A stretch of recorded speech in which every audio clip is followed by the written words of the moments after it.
Irving Berlin's Easter Parade. Hi there, it's Jack Ray here from Jazz Banjo Academy, and I'm going to be teaching you how to play Irving Berlin's Easter Parade in the key of F on tenor banjo.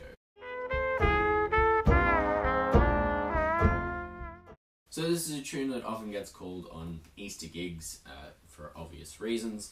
It was written for a musical revue that Irving Berlin did in 1933 called As Thousands Cheer. It was used later as well in a movie by the same name, Easter Parade, that starred Judy Garland and Fred Astaire. I believe it was 1948. This tune is a fairly simple tune. Our form is an AABA form. It's a 32-bar tune. It starts on our 1 chord.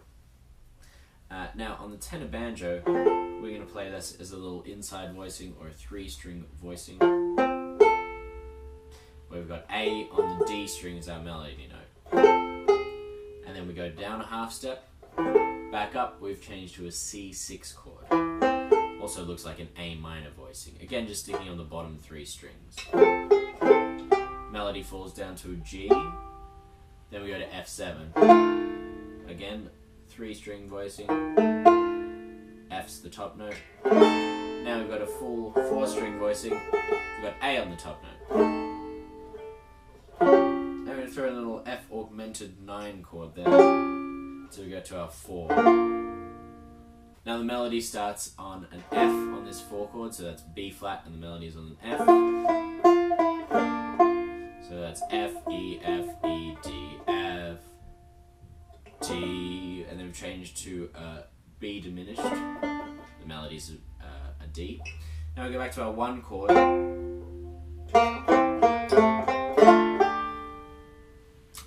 There's a few different ways to harmonize this section, but what's written in the original sheet music and what's most commonly played is 1 to 5 to 1 to 6. So to get that with the melody on the tenor banjo in the same range we've been playing it, it's nice to just use 2 strings. So we're really just trying to outline the chord and the melody notes. So we've got F, and we've got the C in the melody, B, C. We change to E and C, that represents a C chord. And then the melody moves down to a B flat, that's C7. That's F again, we were just playing C and an A.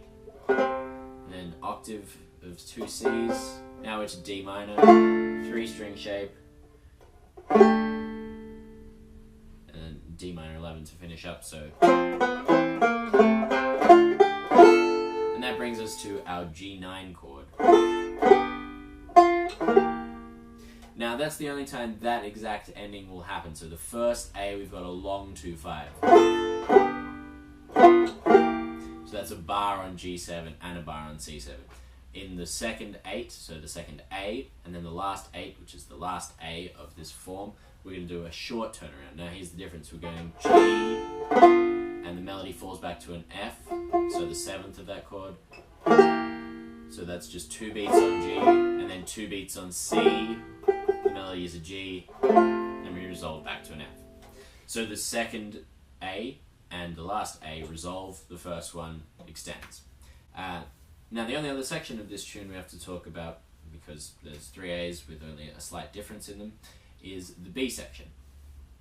Now basically this B section is a honeysuckle rose bridge, but if you look at the original sheet music, which a friend of mine was kind enough to send to me, we've got a few extra passing chords, which I think really give a little bit more extra character to this tune. It helps separate it from the millions of other tunes that have honeysuckle rose bridges. So we're going to start on a C minor chord.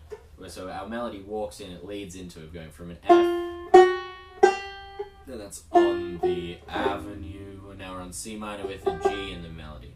And we do a little minor, major 7, minor 6 walk down.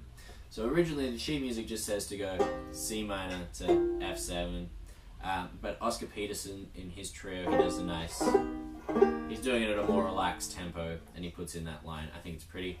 On the avenue. Now we're going to throw in an F sharp augmented. 5th Avenue. That gets us to our 4 chord. It's a 6 here. B flat 6. Melody walks up. So that's a D minor in front of our G7. So instead of just 2 dominant, we've put a 6 in front of that. that's G7 with the third in the melody of that chord, B. And then we're going to C. We're going C, A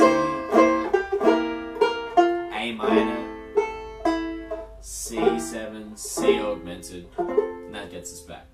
Now, if you were playing this at a brighter tempo, you might just want to do the Honeysuckle Rose Bridge. So that would sound like, on the avenue, 5th Avenue, the photographers will snap us, and you'll find that you're in the rotary view. Oh, I could write a sonnet. Nothing wrong with that. It sounds like the song, you're harmonizing the melody correctly. It's just you lose a little bit of what makes this song unique from a lot of other songs that have a very similar bridge. So instead we're going to throw in all those extra chords. On the avenue, 5th Avenue, the photographers will snap us, and you'll find that you're in the rotogravure.